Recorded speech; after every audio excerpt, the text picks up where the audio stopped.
Hi, everyone, and welcome to Signature West Podcast. I'm your host, Sam West from Palm Springs, California.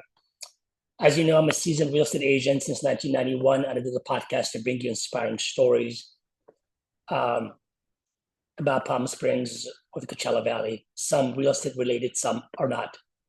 Um, Today, it's just me. And going to talk about sitting with one's feelings, the biggest cliche of all cliches, right? You've heard that from therapy, from um, I don't know, in the programs like AA, sitting with your feelings. Is it really a cliche, or is it the antidote, or is it the antibiotic for one's evolving next step, one's evolution? In this case, mine. You'd be the judge. I'm just here to share my own personal story.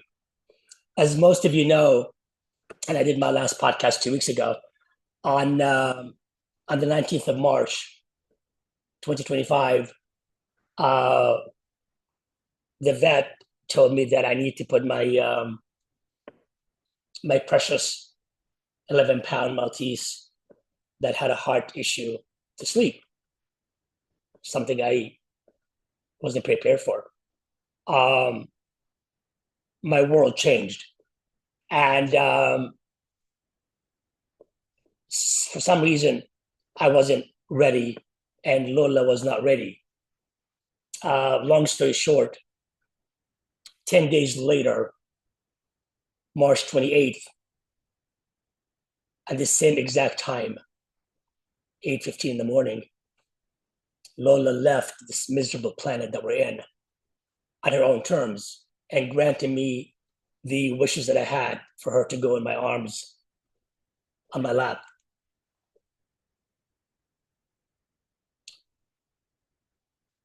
Not the last night, I counted how many days between the 19th and the 28th.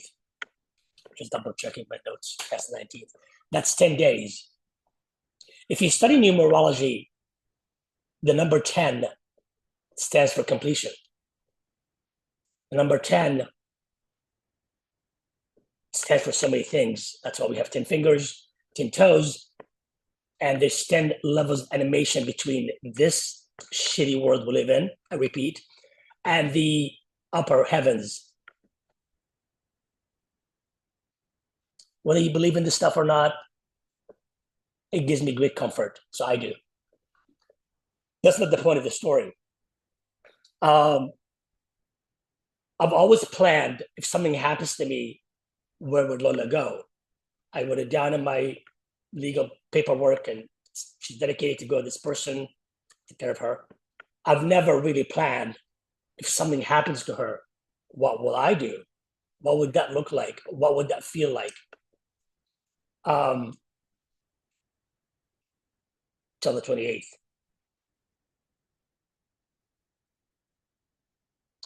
And when I definitely did not plan or visualized or attempted to even look at what would coming home look like or feel like. And that is by far opening that door and walking in is the most painful feeling I ever experienced. Remind me of 2009 when I had ended a relationship that till this day is the was is the love of my life. Um, and I collapsed.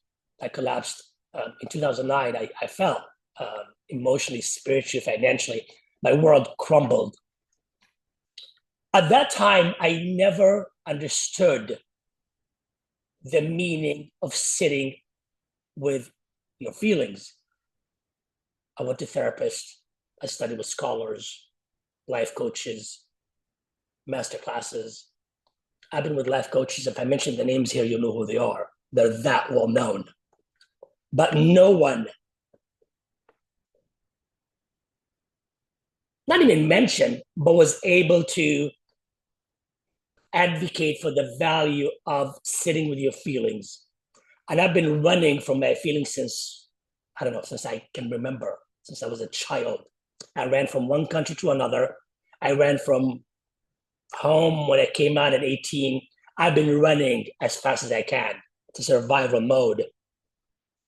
I'm still here. Doesn't really serve us very well. Don't try it. So I don't know how to sit. It's not something that I even wanted to attempt. And I spent from 2009 till 2015, everything just started crumbling. I promise you there's a reason for this sort of long story. It's not that long. Again, tried so fast to fix it. Therapy, psychics, you name it, I've done it in 2009 till 2015. At the end, I was just exhausted, sick of California, sick of LA, sick of the industry, sick of my world, moved to Florida. It's brand new. No one knows me. I love the beach. It's affordable. A brand new start, a new leaf. At the end of the day, it's just geography because you're taking yourself with you. If you did not change, if I did not change, if I did not work on myself, I'm taking my shit garbage with me. It's just geography. So spent 5 years in Florida. Didn't learn anything. Didn't meet anyone. Didn't make any friends. Florida is a very strange place. That's a different conversation. Except in 2016, a year after I lived in Florida, for some bizarre reason, I had the urge to adopt a dog. And I knew it was going to be a responsibility. I knew that I could not be coming home late or not coming home at all. Being here and being there, traveling as much as I used to travel, it will change my life. It will change my life. And all I want is a small dog because not a big fan of big dogs, small dog. Long story short, I go to the shelter with no expectations, no intention, except I just want a small dog. Looking around, all this barking. I see this little furry thing. Okay. I go ask about her. He said, you can't, she just came in today and there's somebody already ahead of you. So, and the person ahead of me was sitting next to me. This person, this female, says to me, give me your phone number. And if it doesn't work out for us, I'll give you a call. So, okay. Second day, I get a phone call from this person. Say, hey, guess what? We're not going to take her. We have too many dogs. We're not going to take her. She's yours. I'm like, all right. I called the shelter. Said, hey, this is Sam West. Said, sorry, somebody else ahead of you. You're number 3. Said, okay, let me know. Day 3, I get a call from the shelter. The second person doesn't want her, but we don't hold the dog anymore. If you're the third person, you have to come and get her now. I said, I can't come now. I am 45 minutes away. If you can't, give it to somebody else. If you can't hold on to her, by all means, I'll check with you tomorrow when I'm able to come. Following day, I called. She's still there. So I went, and that's when I adopted a 11-pound Maltese mix. I named her Lona. We spent the next 8.5 years together. So fast forward, 2025, and what you all know that took place. So after Lola decided to leave this world, I knew my pain was so huge. I knew that I need to sit with this because I wanted to run. But for some reason, I knew this painful process, I need to sit with it. And I don't know for how long, but I can't run anymore. There's no running here. There's no running here. And this is the lesson in this.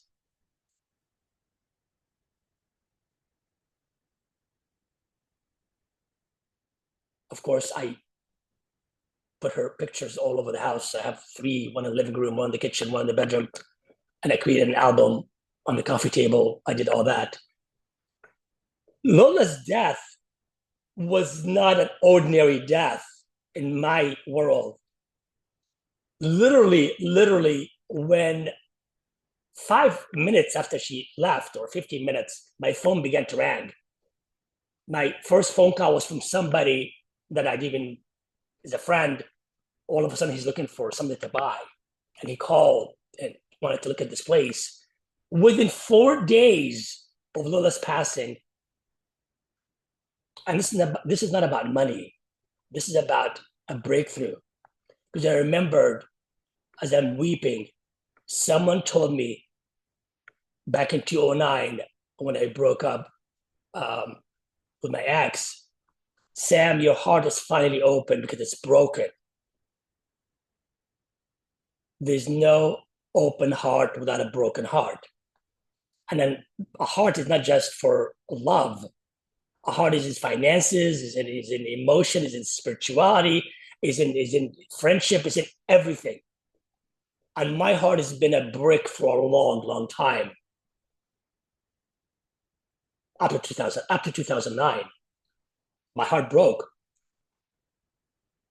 And I remember I didn't weep when my dad died. I really didn't know him. I didn't weep when my mother died because I was with her. I went to visit when she was sick, and I came back to the US and she died a week after. I just felt guilty that I didn't stay longer, but I wasn't weeping. I wept in 2009, and I wept, and I've been weeping in 2025. And I knew that this is it. Cannot run anymore. Can't hide anymore. I got to sit with this. I just don't know for how long. And it took an 11-pound, this beautiful creature, to be the vessel, to be the vehicle for this lesson for me to finally fucking get it. That's sitting in the discomfort, sitting in the pain, not dwelling, not obsessing, but sitting and celebrating her and the lesson is the ultimate gift I could ask for. I had to leave California, run, go to Florida, spend 5 years in Florida, learning nothing. Thank God I had the means to live. Find this 11-pound Maltese, come back to California,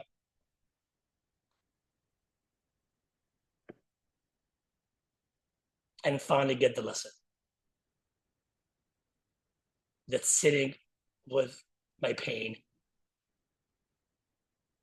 is not really a cliche. It's not really a cliche. You know, they say the cure is here before the disease. And they say the teacher will appear when the student is ready. Lola was not a dog. Lola was the greatest teacher I ever had.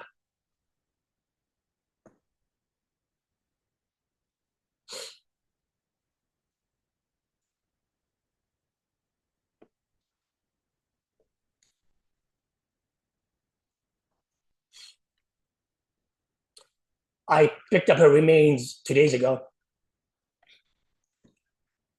Sorry. I'm sorry, I picked her remains yesterday. Today's Saturday. I picked up her remains yesterday on the, yesterday, whatever the day was. It's April 4th. And they did a beautiful job. Again, I've never done this before. They did a beautiful job with what I got. And again, I'm not prepared for this. I don't know what this looks like or smelled like, or But anyway, my friend Michael was with me then, and he was with me when we went to the 28th. Um, so I got home and I did the candle and put her together. Decided I'm gonna go for a drink. Just one drink, one martini, which I drank a lot this week. Um, and I have complete empathy and compassion for the ones that seek alcohol during any hardship. So if I judged you in the past, forgive me. I can totally see why people, it's a slippery slope. It's a slippery slope. Anyway, so I had a drink, it was around 5:30. And as I'm leaving, sun is still out. It's a beautiful night. So I went for a walk. I went for a walk. And it hit me. It hit me. Um,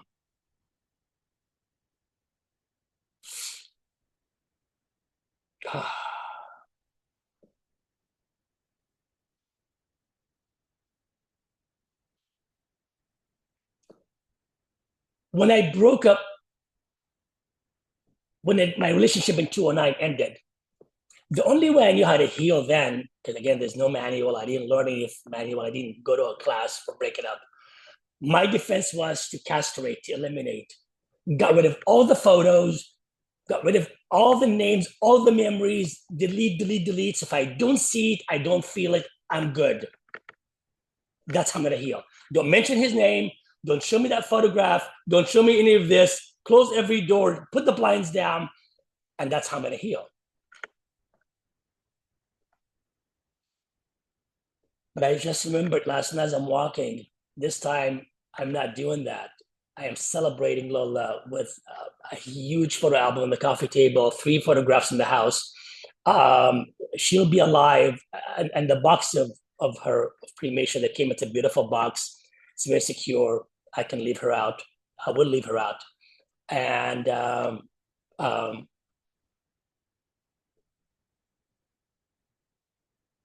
and again, I realized that elimination is not necessarily a good way to heal. I didn't sit with myself in 209 and value. Now I wish I had those photographs from 209. I'm fine. I'm healed.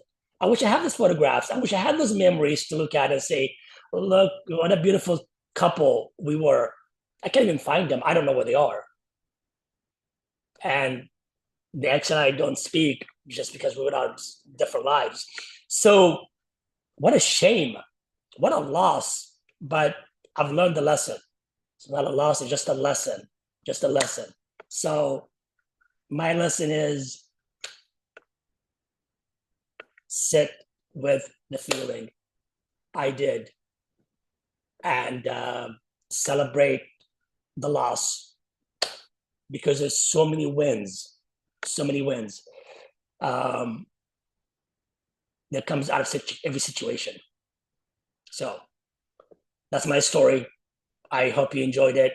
And if you want to watch more episodes, go to www.samwest.co, and I will see you next week. Thank you, everybody.